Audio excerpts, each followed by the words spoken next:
Welcome to Reread. Today I'm going to go over the book Shadow Games. This is one of the rare Dash Rendar stories. Besides Shadows of the Empire, you're not going to see much of Dash Rendar. Again, I remember when this came out, I was kind of surprised, but very pleased by it. Reading it again, though, it has been elevated in my mind. This is an excellent story. It's so good.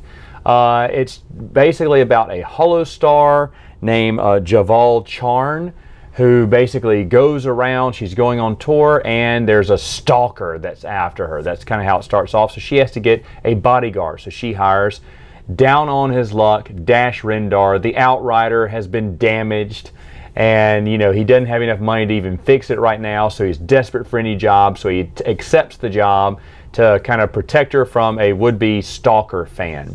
And this is great because we get to see the life of a music star in the Star Wars universe, meaning it talks about her practices where she's going through different holographic costumes and changing. Her hair can be blue and wavy and sparkly, and then yellow and blazing the next or whatever.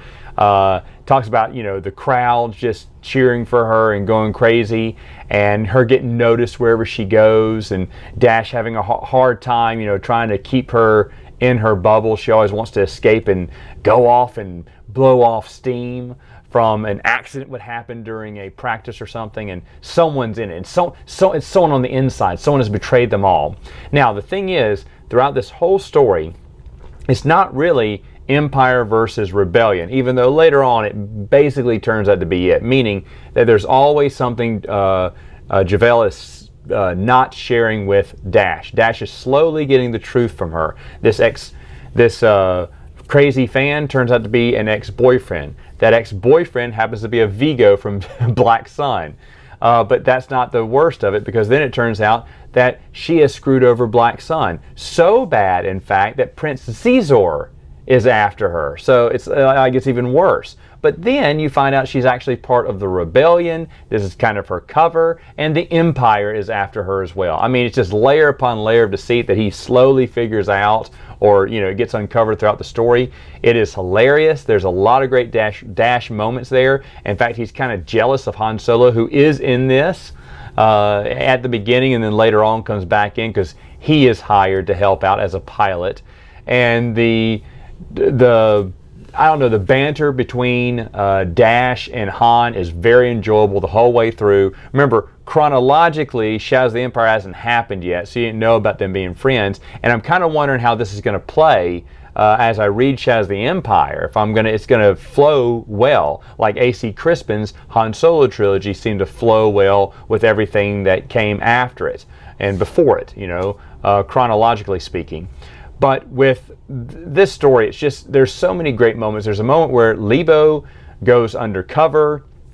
He is Dash's droid, and he comes back with a mouse droid because he got caught by the Imperials, and he had to come up with a cover story. So he grabbed the mouse droid and said it was defective, and he was going to go fix it. Well, he didn't know what to do with it, so he brought it with him.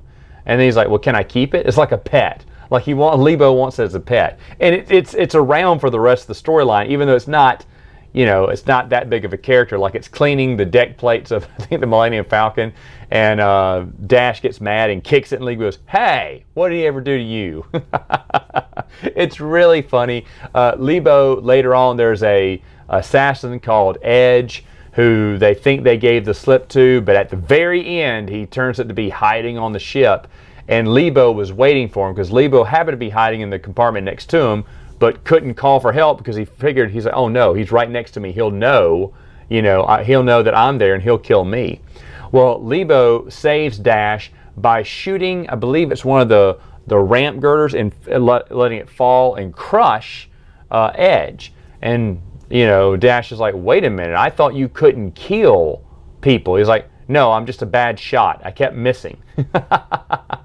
He said, I was trying to shoot whatever. He made up some excuse. But then Dash is like, wait a minute, I just got you calibrated. There should be nothing wrong with you. He's like, it was a glitch. And so it's like, Leebo doesn't want to admit that he killed Edge, or he even had a hand in killing Edge, which there's a reward for him. Han Solo figures there's got to be a reward for this guy, because surely an assassin for Black Sun has pissed off other people. And sure enough, he killed off someone like the Mandalore's cousin or whatnot. and the Mandalore was so happy that, Han and Dash brought him in dead, something that Boba Fett couldn't do, which gave Han a little smirk. He's like, getting a one-up on Boba Fett. There's that rivalry between Boba Fett that's still there that I just really love. There's so many good parts in this. But that's not all, because he also had another character who I'd practically forgotten about, Eden or whatever his name is. He's a Nauterland like Kit Fisto. And he is hilarious. He kind of does deadpan humor. He's a master of the Terrace Key and everything. And there's a scene where he basically saves the girl, saves the singer from a would-be accident assassination or sabotage attempt, and he loses the tip of his finger. And she's like, "Oh no, Eden, I'm so sorry." And then Dash, like, who was kind of in love with JaVale, is like, "Oh no, he's fine. Tell her you're fine." No, he said, "Tell her it was nothing." He like holds up his finger that's missing. He's like, "It was nothing. It doesn't even hurt." Like, looks at him like, "What are you talking about? I lost a finger." It's so funny. And then they have this conversation back and forth. He said, "How would you feel if you lost a finger?" And Dash is like, "Well, I have 10, so I could lose one, I guess, and not complain about it." It's so good. This book flows. It is so much fun. There's a lot of dialogue, and it's not just the endless struggle of good versus evil, Empire versus Rebellion. It's just Dash stuck in the middle between all this. At the end, he gets recruited by the Rebellion. He's like, "No, I'm not going to do that." And Han gets recruited too. He's like, "I would never do that." And as they fly away, he tells Leebo. Leebo's like, "Will you ever join the Rebellion?" Because he kind of does love the singer. The singer does a lot of nice things for him at the end.